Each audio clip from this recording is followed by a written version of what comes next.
Hai guys, sobat milenial, apa kabar? Masih puasa? Masih stay at home? Atau work from home? Ya, inilah di masa COVID ini memang kita masih harus bisa menjaga protokol kesehatan ya. Jaga jarak, pakai masker, kerja dari rumah, dan seterusnya ya, stay at home. Yang kemarin lagi baca-baca berita nih, banyak juga ya kejadian gempa ini di sekitar kita.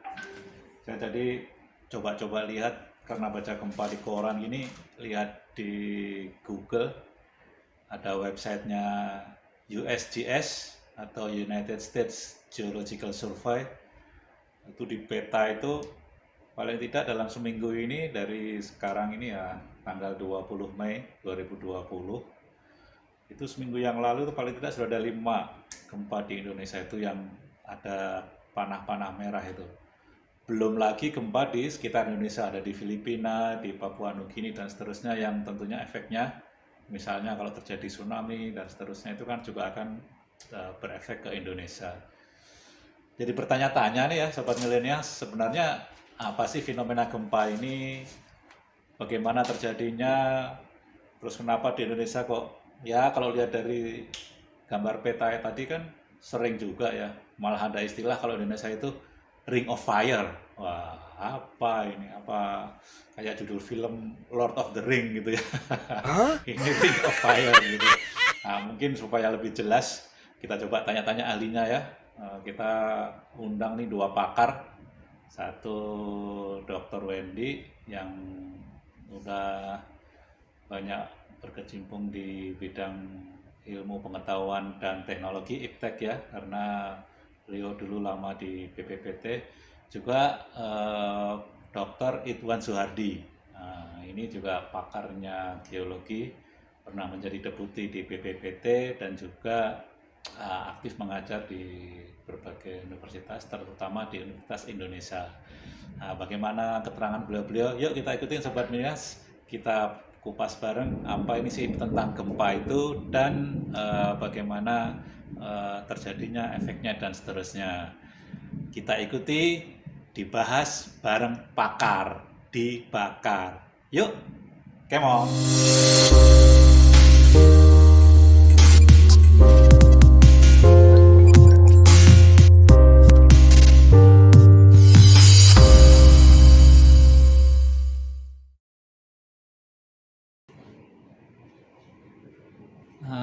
Kita mulai dari Pak Wendy. Pak Wendy, kira-kira nih fenomena gempa itu apa sih Pak sebenarnya? Boleh secara ringkas dijelaskan nggak Pak ya? Kita bertanya-tanya tentang apa itu gempa bumi. Kadang ada gempa bumi yang kita bisa rasakan, ada yang tidak bisa kita rasakan, kita dengar di TV tapi tadi kita tidak rasakan. Ada yang kita rasakan sangat keras, ada yang bahkan sampai membuat kerusakan di sekitar kita. Nah, gempa bumi ini apa sih sebetulnya? Orang kemudian para ahli mengatakan gempa ini terjadi karena adanya benturan dari lempeng atau kerak bumi. Apa ini nanti kita pengen tanya kepada pakarnya. Karena menurut para ahli itu daratan yang kita injak di sini sebetulnya dia tidak statis, tapi dia bergerak seperti lempengan yang bergerak di bawah cairan, sehingga dia bisa meregang, bisa juga bertemu. Nah, pada saat dia bertemu itu dia bisa katakanlah tabrakan, bertabrakan. Nah, tabrakannya ini mengakibatkan terjadinya goncangan yang kita kenal dengan gempa bumi. Nah, gempa yang semacam ini kita disebut gempa tektonik. Karena sebenarnya ada gempa lain lagi, yaitu gempa yang diakibatkan oleh gunung api yang meletus, yang disebut gempa vulkanik. sekalipun di Indonesia banyak sekali gunung berapi, tetapi dari sisi bahaya gempa itu sebetulnya gempa dari gunung berapi tidak seberapa dibandingkan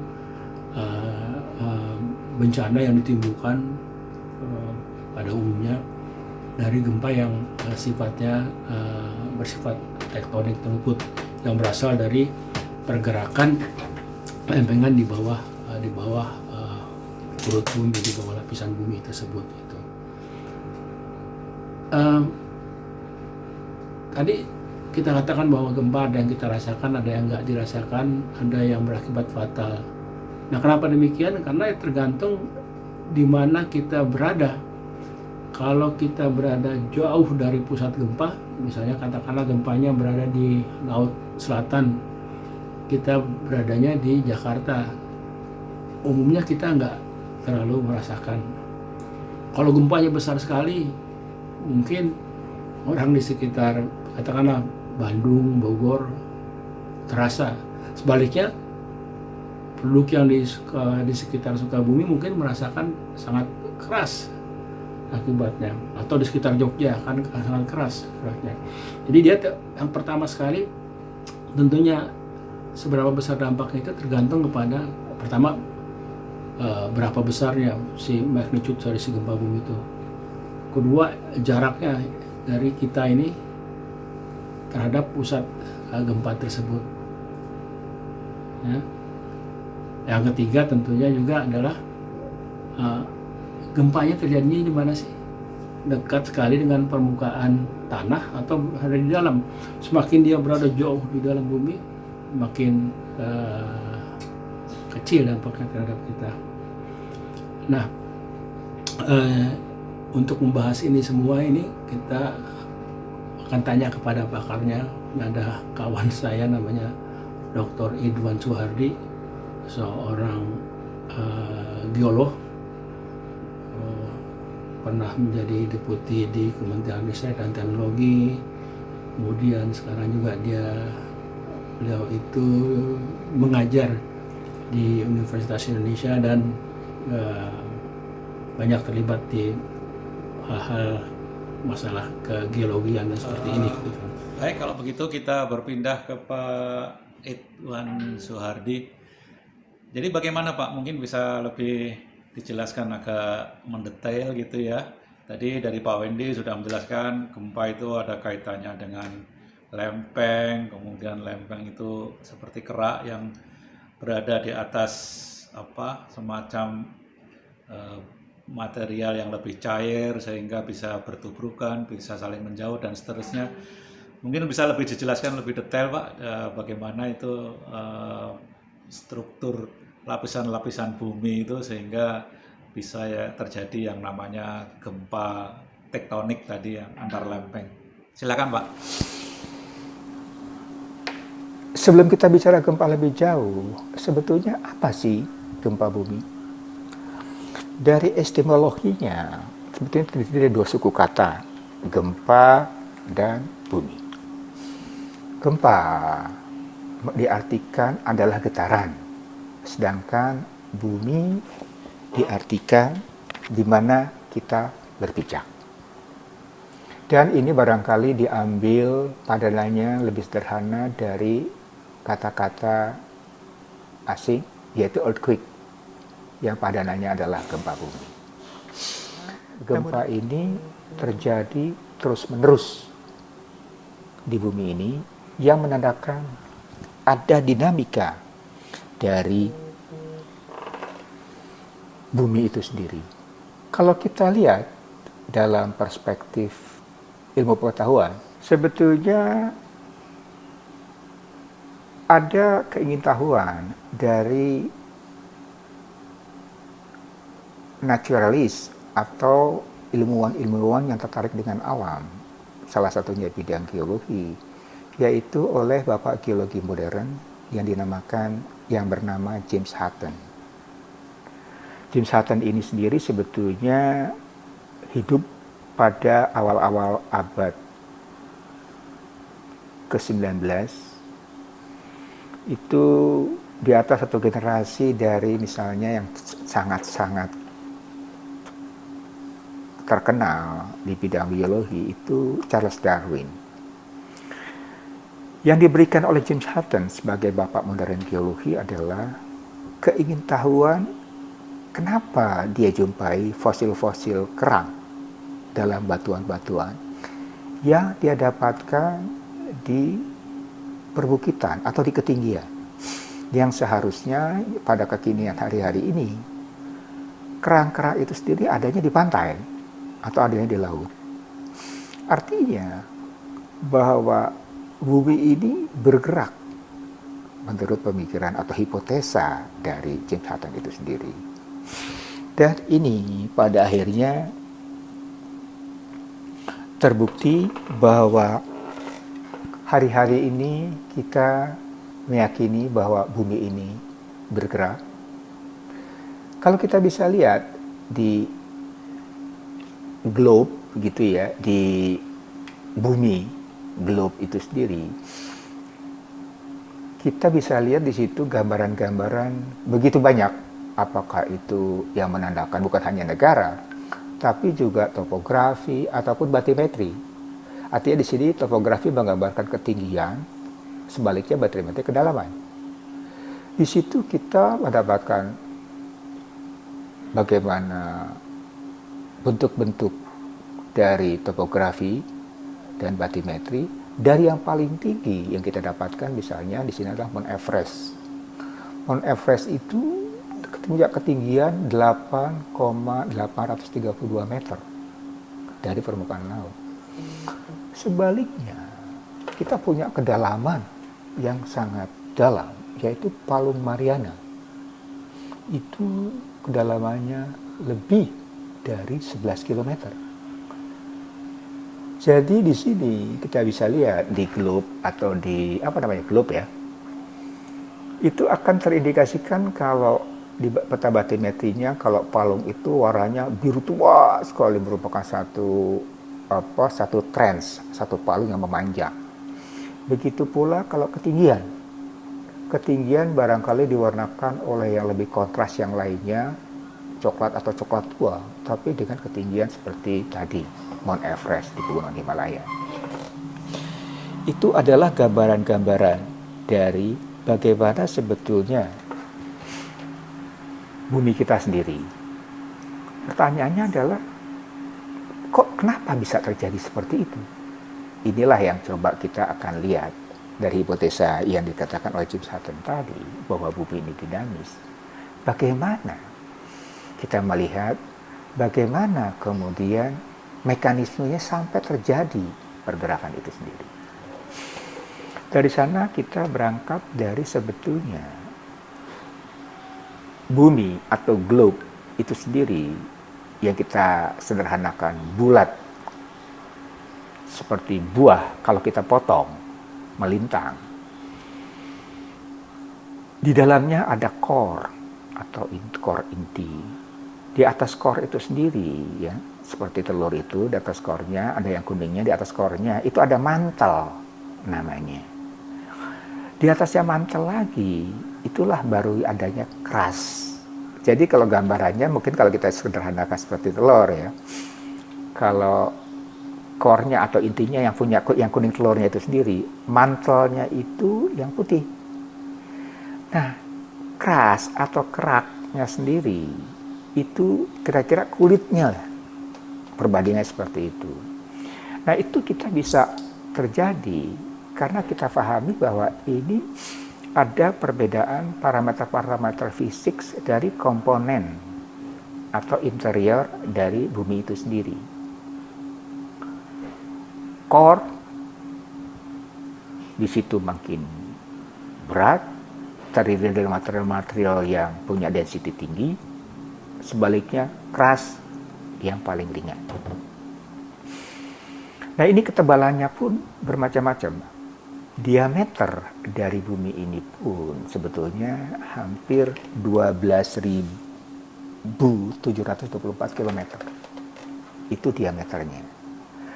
Crust itu sebetulnya yang paling tipis, yang di atas ini yang kita pijak ini. yang nanti terjadinya gempa dan kita rasakan sekarang, itu kedalamannya antara 7 atau ketebalannya 7 sampai 25 km. Di bawahnya ada mantle. Nah, antara crust dengan mantle itu punya sifat-sifat fisik yang berbeda. Mantle sendiri itu punya fisik yang agak ductile, agak liquid. Dia bisa bergerak karena di atasnya solid, si crust itu sendiri. Di bawahnya itu mantel bagian atasnya ini agak liquid. Kenapa? Karena di sini terjadi reaksi-reaksi radioaktif kimia yang kemudian menjadikan arus konveksi. Arus konveksi itu sendiri menjadikan panas yang kemudian dia menjadikan lebih lebih liquid, yang menjadikan bagian atasnya crust tadi bergerak. Crust atau crack ini sendiri terjadi ada dua bagian. Pertama adalah yang kita kenal crack samudra yang ketebalannya kurang lebih 7 km. Kemudian kerak benua itu sampai dengan 35 km ketebalannya. Secara fisik itu berbeda. Kalau kerak samudra komposisinya yang dominannya adalah silikat magnesia atau dikenal sebagai sima. Sedangkan kerak benua itu sendiri komposisinya itu terdiri dari silika, alumina, itu sebenarnya sial. Sehingga secara density kerak samudra itu lebih berat dibandingkan dengan kerak benua. Nah, kerak-kerak ini itu saling bergerak satu dengan yang lainnya, yang kita kenal sebagai plate. Itulah sebetulnya dikenal sebagai satu teori sekarang ini yang sedang sangat terkenal, sebutnya teori tektonik lempeng. Lempeng-lempeng ini bergerak, bisa dia menjauh, dia bisa bertubrukan, atau dia bisa bergeser. Dalam pergerakan lempeng inilah sebetulnya akan menimbulkan gempa. Lempeng-lempeng ini pada dasarnya dia merilis energi dalam bentuk gelombang. Nah, gelombang-gelombang inilah, gelombang energi inilah yang ditransmit melalui bagian-bagian dari bumi itu sendiri. Dia akan tertransmisi berbeda tergantung dari jenis lapisan atau batuan yang dilewatinya. Paling tidak dalam merilis energi ini menjadi energi gelombang, itu ada terdiri dari paling tidak tiga gelombang. Gelombang pertama disebutnya gelombang primer karena datangnya lebih cepat, kemudian gelombang sekunder, dan yang ketiga adalah gelombang permukaan. Gelombang ini semua tertransmit dari pusat gempa tadi yang terjadi karena perilisan energi tadi. Nah, gempa-gempa ini semuanya itu terekod oleh instrumen-instrumen yang diletakkan di permukaan bumi yang kita kenal sebagai seismograf. Hasil recordnya itu sendiri disebutnya seismograf. Disitulah kita mengenali, oh ini gelombang primer, gelombang sekunder, dan lainnya. Nah, disinilah kemudian gelombang-gelombang inilah yang berpengaruh terhadap apa yang terjadi di permukaan itu sendiri, termasuk apakah itu terjadinya kita rasakan dalam bentuk tanah atau beberapa bangunan kemudian roboh. Nah, untuk itulah bagaimana kita memitigasi gelombang-gelombang ini sendiri. Nah, ini bagiannya dari para engineer, terutama earthquake engineer. Dia akan menghitung dari gelombang ini sendiri, dijadikan bagaimana dia mendesain bangunan itu sendiri, apakah strukturnya gedung ataupun jembatan ataupun lain-lain struktur yang lainnya. Dari situ sebetulnya kalau kita ambil ke kasus ke wilayah Indonesia, kita mencoba lihat peta Indonesia, kita akan dengan jelas melihat bahwa palung atau tempat interaksi lempeng itu kita jumpai paling tidak salah satu pertemuannya adalah di selatan Jawa. Kita akan melihat di situ adanya palung Jawa dengan kedalaman lebih dari 5.000 meter, memanjang dari pantai timur Sumatera sampai ke selatan Jawa. Itu sebetulnya mengindikasikan pertemuan lempeng India Australia dari selatan yang menunjang di bawah lempeng Eropa Asia. Begitu pula kalau kita lihat pertemuan-pertemuan ketiga lempeng tadi di sebelah timur itu lebih kompleks lagi, karena juga di sana bukan hanya antara India Australia, lempeng India Australia dan Eropa Asia, tapi di situ juga ada lempeng Pasifik, sehingga keragaman bentuk pulau, kegempaan itu pun juga sangat-sangat dinamis di wilayah itu sendiri. Nah, kalau kita lihat semuanya, pusat-pusat atau epicentrum gempa yang sudah terikut paling tidak 200 tahun terakhir, itu wilayah kita itu akan terisi penuh dari epicenter itu sendiri dengan jenis kedalaman yang bervariasi, apakah itu dangkal, menengah, ataupun dalam. Ini semuanya tersebar dari barat yang mengikuti alur tadi dengan gunung api, kemudian ke arah timur sampai ke Sulawesi dan seterusnya. Nah, ini menggambarkan sebetulnya wilayah kita itu rawan terhadap gempa itu sendiri. Nah, dilalah adanya interaksi pergerakan lempeng ini sendiri bukan hanya gempa, pusat-pusat gempa tadi, tapi juga kita di zona-zona tadi, tempat antara interaksi kerak level lempengan ini dengan mantel tadi, itu menghasilkan rangkaian dari gunung api. Kenapa kita disebutnya juga ring of fire? Karena tadi interaksi tadi menghasilkan rangkaian gunung api itu sendiri. Jadi kita sebetulnya dari perspektif bencana sudah sangat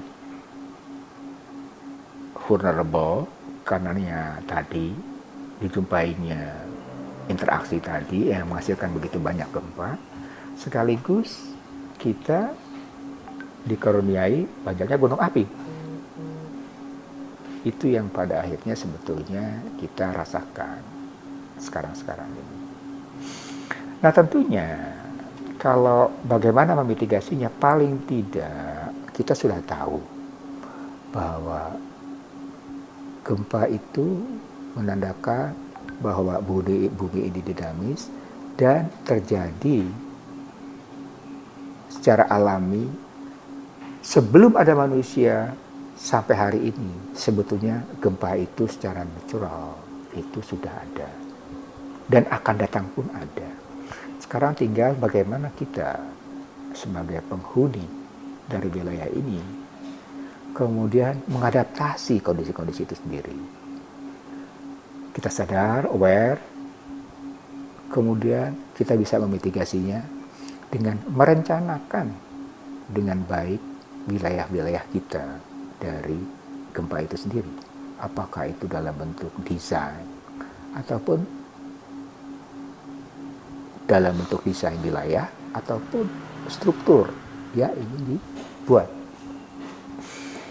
Jadi itulah yang kita bisa ketahui berdasarkan proses-proses dinamika dari bumi ini sendiri untuk wilayah kita. Apakah dari perspektif historis yang kemudian juga kita bisa dapatkan dari perspektif ilmu pengetahuan yang kita rasakan hari-hari ini. Lebih jauh lagi, kalau gempa ini adanya di darat, itu tidak ada yang masalah. Karena kita tahu dan terjadinya hanya getaran-getaran.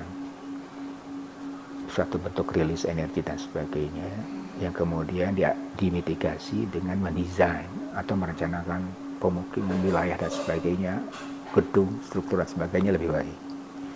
Tapi bagaimana kalau gempa itu terjadinya di laut?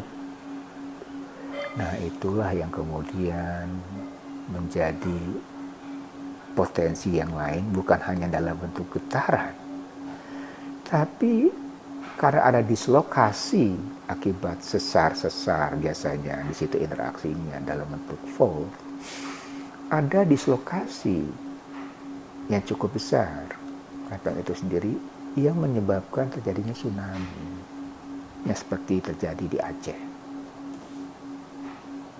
tahun 2004 yang menewaskan lebih dari 200.000 penduduk.